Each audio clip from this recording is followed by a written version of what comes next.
അസ്സലാമു അലൈക്കും. ഇന്ന് സൂറത്തുൽ ബഖറയിലെ 35-36 ആയത്തുകളെക്കുറിച്ച് പറയുവാനാണ് ഉദ്ദേശിക്കുന്നത്. അതിന് നാഥൻ നമുക്ക് തൗഫീക്ക് നൽകി അനുഗ്രഹിക്കുമാറാവട്ടെ. ആമീൻ. ഇനി നമുക്ക് ആയത്തുകളിലേക്ക് കടക്കാം. ബിസ്മില്ലാഹിർ റഹ്മാനിർ റഹീം. وقلنا يا آدم اسكن أنت وزوجك الجنة وكلا منها رغدا حيث شئتما ولا تقربا هذه الشجرة فتكونا من الظالمين. ആദമേ, നീയും നിന്റെ ഇണയും സ്വർഗത്തിൽ താമസിക്കുകയും അതിൽ നിങ്ങൾക്ക് ഇച്ഛിക്കുന്നിടത്ത് നിന്ന് സുഭിക്ഷമായി ഇരുവരും ഭക്ഷണം കഴിച്ചുകൊള്ളുകയും ചെയ്യുക. എന്നാൽ ഈ വൃക്ഷത്തെ നിങ്ങൾ സമീപിച്ചു പോകരുത്, എങ്കിൽ നിങ്ങൾ ഇരുവരും അതിക്രമകാരികളായിത്തീരും എന്ന് നാം ആജ്ഞാപിച്ചു.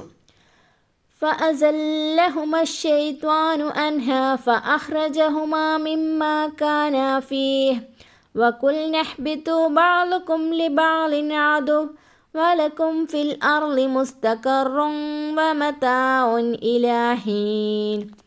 എന്നാൽ പിശാച് അവരെ അതിൽ നിന്നും വ്യതിചലിപ്പിച്ചു. അവരിരുവരും അനുഭവിച്ചിരുന്നത് അതിൽ നിന്നും അവരെ പുറന്തള്ളുകയും ചെയ്തു. നാം അവരോട് പറഞ്ഞു, നിങ്ങൾ ഇറങ്ങിപ്പോകൂ, നിങ്ങളിൽ ചിലർക്ക് ശത്രുക്കളാകുന്നു. നിങ്ങൾക്ക് ഭൂമിയിൽ ഒരു നിശ്ചിത കാലം വരേക്കും വാസസ്ഥലവും ജീവിതാനുഭവങ്ങളും ഉണ്ടായിരിക്കും. ഇനി ഈ ആയത്തുകളുടെ വിശദീകരണത്തിലേക്ക് കടക്കാം.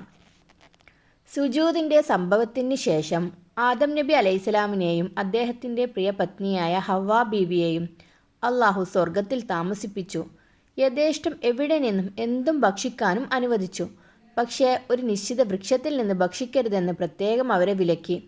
അതിൽ നിന്ന് ഭക്ഷിക്കുന്നത് അക്രമമാണെന്നും ഉണർത്തുകയും ചെയ്തു. ഇതൊരു പരീക്ഷണമായിരുന്നു. അതിൻ്റെ പര്യവസാനം എന്തായിരിക്കുമെന്ന് അള്ളാഹുവിന് ശരിക്കും അറിയാനിട്ടല്ല, പക്ഷേ അതിനെ തുടർന്നുള്ള നടപടിയെടുക്കുവാൻ അതൊരു കാരണമായി അള്ളാഹു നിശ്ചയിച്ചിരിക്കുകയാണ്.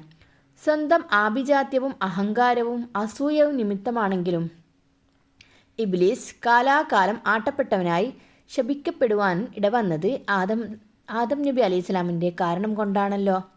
അതുകൊണ്ട് ആദം നബി അലൈഹിസ്സലാം ആ പരീക്ഷണത്തിൽ വിജയിക്കുന്നത് അവന് സഹിക്കുവാൻ കഴിഞ്ഞില്ല. ദുരുപദേശങ്ങളും ദുഷ്പ്രേരണകളും നൽകി അവൻ അവരെ അബദ്ധത്തിൽ ചാടിച്ചു. അതെ, ആദം നബി അലൈഹിസ്സലാമും ഹവ്വ ബീവിയും ആ വിലക്കപ്പെട്ട വൃക്ഷത്തിൽ നിന്നും ഭക്ഷിച്ചു കളഞ്ഞു. അങ്ങനെ അവരുടെ സ്വർഗീയ ജീവിതം അവർക്ക് നഷ്ടപ്പെടുവാനും ഭൗതിക ജീവിതം നയിക്കുവാനും അവർ കാരണമായി തീർന്നു. അതായത് ഇബ്ലീസ് കാരണമായിട്ട് അവർക്ക് ഭൂമി ലോകത്ത് വരേണ്ടി വന്നു. ഭൂമിയിലേക്ക് അയക്കുമ്പോൾ നിങ്ങൾ തമ്മിൽ ശത്രുക്കളായിരിക്കുമെന്നും ഒരു നിശ്ചിത കാലം വരെ താമസിക്കുവാനുള്ള സൗകര്യവും ജീവിക്കുവാൻ ആവശ്യമായ വിഭവങ്ങളും അവിടെ ഉണ്ടായിരിക്കുമെന്നും പ്രത്യേകം ഓർമ്മിപ്പിച്ചുകൊണ്ട് അള്ളാഹു അവരെ, ആദം നബി അലൈഹിസ്സലാമിയെയും ഹവ്വ ബീവിയെ, ഇബ്ലീസ് എന്നിവരെ ഭൂമിയിലേക്ക് അയച്ചു. അതായത് ഈ 3 പേരെയും അള്ളാഹു ഭൂമി ലോകത്ത് അയച്ചു. അതിൻ്റെ അനന്തരഫലം മനുഷ്യനും പിശാചും തമ്മിലുള്ള ആ ജീവാനന്ദ ശത്രുതയും മനുഷ്യർ തമ്മിലുണ്ടാകുന്ന ശത്രുത നിമിത്തം നേരിടാവുന്ന ഭവിഷ്യത്തുകളും സംബന്ധിച്ചു സദാ ജാഗരൂകരായിരിക്കണമെന്നുള്ള താക്കീതും മനുഷ്യവർഗത്തിന് അള്ളാഹു നിശ്ചയിച്ച കാലാവധി തീരും വരെ താമസിക്കുവാനുള്ള പാർപ്പിട സൗകര്യവും ഉപജീവന മാർഗവും ഈ ഭൂമിയിൽ ഉണ്ടെന്നുള്ള വാഗ്ദാന സഹിതമാണ് അള്ളാഹു അവരെ ഭൂമി ലോകത്ത് അയക്കപ്പെട്ടത്. അപ്പോൾ പാർപ്പിടത്തിന് സ്ഥലം പോരാതെയോ ഉപജീവനത്തിന് വിഭവങ്ങൾ മതിയാകാതെയോ മനുഷ്യൻ ഭൂമിയിൽ കഷ്ടപ്പെടുന്നുണ്ടെങ്കിൽ യഥാർത്ഥത്തിൽ കഷ്ടപ്പാടൊന്നുമില്ല, കൃത്രിമമായ കഷ്ടപ്പാടേ ഉള്ളൂ എന്ന് തീർച്ചയാണ്. അത് മനുഷ്യനുണ്ടാക്കിയ ഏടാകൂടങ്ങളുടെയും അക്രമ നിയമങ്ങളുടെയും തെറ്റായ സമീപനങ്ങളുടെയും കാരണം കൊണ്ടുണ്ടാകുന്നതായിരിക്കും.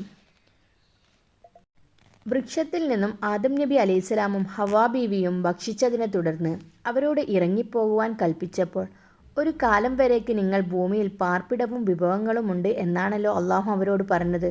അപ്പോൾ അവർ ഇറങ്ങിപ്പോകുന്നത് ഭൂമിയിലേക്കാണെന്നും അതുവരെ അവർ ഭൂമിയിൽ അല്ലായിരുന്നു എന്നുമാണ് ഇതിൽ നിന്ന് നമുക്ക് വ്യക്തമാക്കുന്നത്. അപ്പോൾ ഇത്രയും കാര്യങ്ങളാണ് ഈ 2 ആയത്തിലൂടെ നമുക്ക് മനസ്സിലാക്കുവാനുള്ളത്. നമുക്കെല്ലാവർക്കും അള്ളാഹു ഖുർആൻ പഠിക്കാനും പഠിപ്പിക്കുവാനുമുള്ള തൗഫീക്ക് നൽകി അനുഗ്രഹിക്കുമാറാവട്ടെ. ആമീൻ. വ ആഖിർ ദഅവാനാ അൽഹംദുലില്ലാഹി റബ്ബിൽ ആലമീൻ. അസ്സലാമു അലൈക്കും വറഹ്മത്തുള്ളാഹി വബറകാതുഹു.